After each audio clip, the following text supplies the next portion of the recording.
What's up, action takers, the community of doers? I hope you are doing fine. Episode 43, week 43, 52 weeks, here we come. It's interesting how in life, when you start making an exponential growth in what you're doing or what you love most or what you want to be great in, all of a sudden I've come to discover that you feel as if you should be doing more, or you start to feel as if you're not doing enough. I don't know if that just happens to me or it's across the board, but I'm just in a point in my life where the kind of trajectory that my platforms are taking makes me think as if I should be doing more. I was even talking to my director and he was like, you know, if whatever you have done to get you to this point, I think you should continue doing it and even more. That's all you need to. You just get out of your head. But at the same time, some words lingered in my head from one of somebody who I consider my mentor. Never met him though, but he's a very, very great speaker. He's called Eddie Pinero, and he said that whatever brought you to where you are right now might not be the thing that is going to take you to the next step of where you want to go. So I think it's important for you to understand or to know the contrast between how what brought you to where you are relates to what you need to go to the next step. Sometimes you just need to double down on what you're doing and then you get there. You continue getting the gains and the progress. And probably sometimes you need to do a little adjustment for you to be able to go to the next step. Now, that's not what I want to talk about today. It's just that the trajectory, I had to speak something about that, and I keep on thanking every new subscriber that is coming on our YouTube channel, following on our TikTok pages and all other platforms. Thank you very much for doing that. I really appreciate, and let's walk this journey together. Now, I have a quote from the book 48 Laws of Power by Robert Greene, and that quote, that specific quote, informs henceforth the whole episode 43 for this week. And if you understand that quote with a small tweak, I think you're good to go for this episode. But watch it to the end for you to really grab a hold of it. 48 Laws of Power, law number 5. A lot depends on your reputation. Guard it with your life. So much depends on your reputation. Guard it with your life. Now, Robert Greene explains how important reputation is, and I think that's not a question that I can even pose to you. It's a no-brainer that how people perceive you can open or close doors.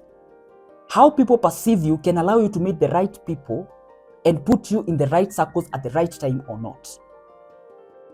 Your reputation is everything. You can doctor it, it can be authentic. That's upon you. But of course, you can't fake it for lifetime. This is the trick now.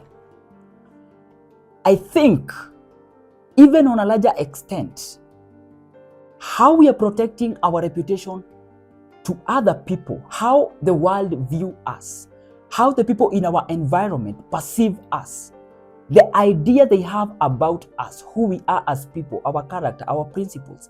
And of course, that's not something that you communicate with your mouth. That is something that you demonstrate as a person. You don't build a reputation by telling people that this is who I am, this is what I stand for. No, you don't have to do that.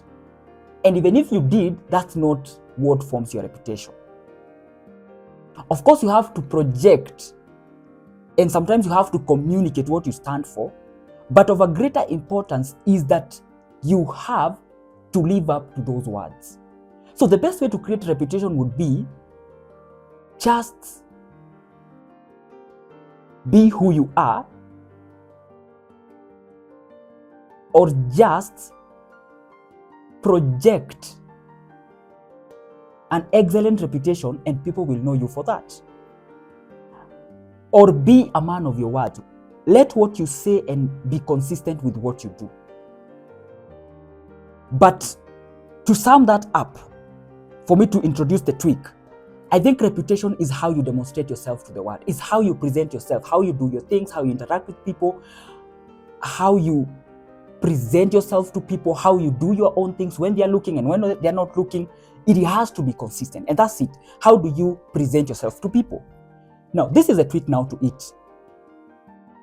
The way you protect your reputation to other people, it's even more important for you to protect your reputation to yourself. So what do I mean by that? That you also have a reputation to yourself. How do you perceive yourself? What kind of image are you demonstrating to yourself? How are you presenting yourself to yourself? Are you a person who is disciplined? That's a reputation. Can you, on a gut level, can you tell yourself when no one is looking, no one is around you, can you sit down and tell yourself, I know I'm a disciplined person? That's your own reputation about yourself. Can you say that I'm a consistent person? Can you say that I have principles? Can you say that I'm a kind person? I'm hardworking. I'm resilient. I'm focused. I have a sense of direction. I like the kind of trajectory my life is taking. And all those fancy names that we try to use when, we are talking about that subject. Now, all those things summed up is your own reputation to yourself. So why do you consider so much how people perceive you and less of how you perceive yourself? And it's interesting that if you protect your own reputation within yourself, that is what you're going to project outside.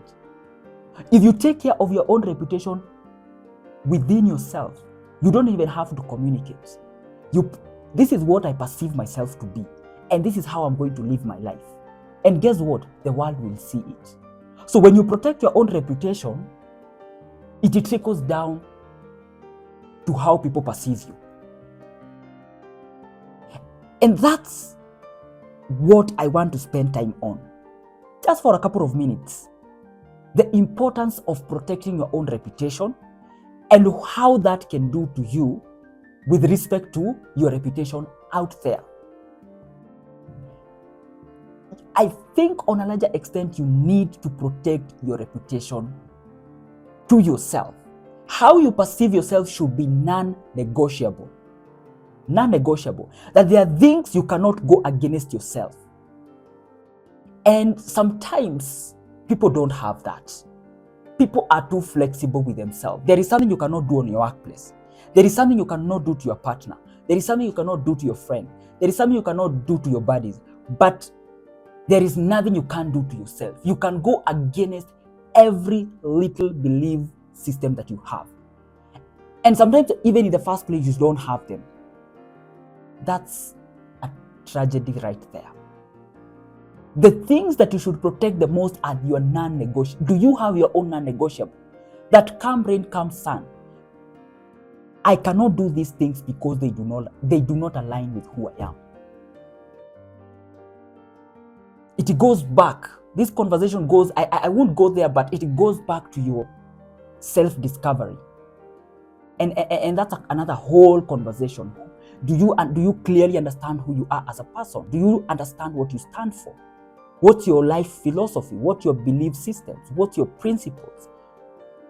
But for the purposes of this conversation about our reputation to ourselves, I'm going to restrict myself to your non-negotiables. That these are the things that I cannot go against because I have a reputation for myself. And I don't want to mess up with that reputation. What happens when you have those things? Of course, one of the most important things that they're going to do to you, they're going to give you self-confidence because you understand beyond a shadow of a doubt that this is who I am and I cannot go against that. And that gives confidence to you. Also, it allows you to be a man of integrity. And also it allows you to be an honest person. Because the interesting thing with it is that you cannot lie to yourself. You can lie to people about what you project out there, but you cannot lie to yourself. You cannot lie to yourself that I'm a consistent, and you know very well how many times you've broken something that you've decided to be consistent on. You cannot come and say that I am a very focused person, and you know very well you're not. So this is why this is so important, and this is why this is so critical, because you cannot lie to yourself. You can try to paint and pretend a picture out there, but can you pretend to yourself? No. You clearly understand who you are.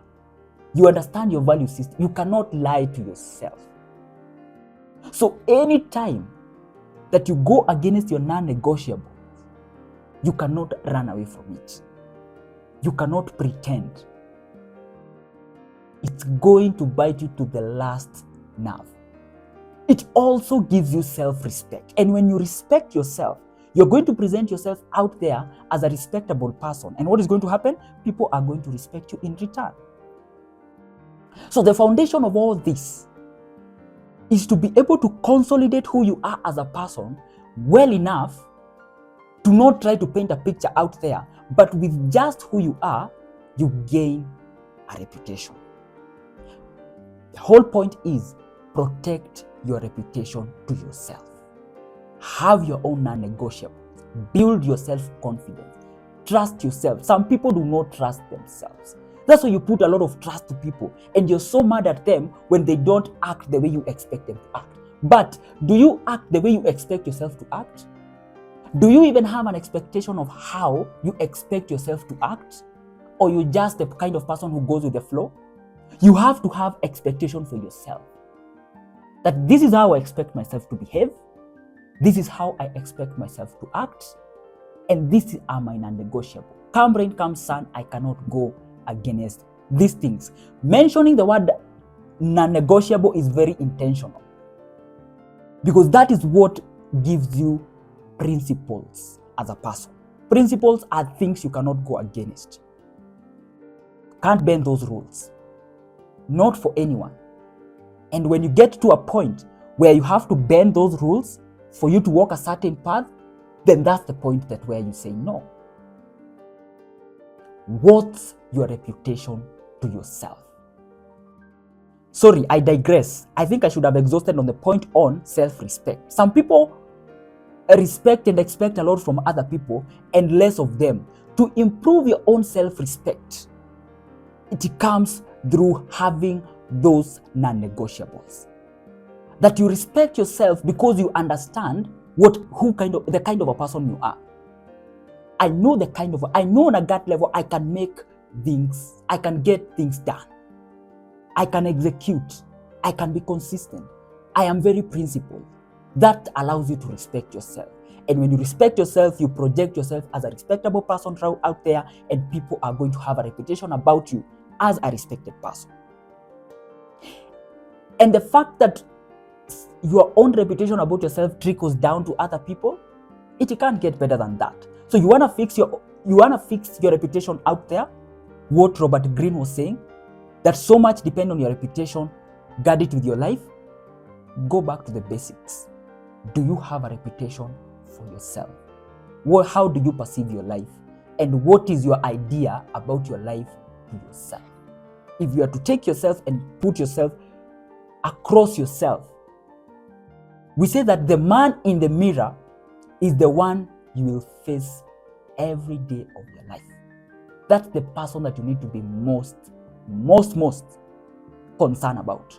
The man in the mirror. Can you look at that man in the mirror? Can you look at yourself in the mirror and be like, I like who I am, and I'm consistent? You're honest with yourself.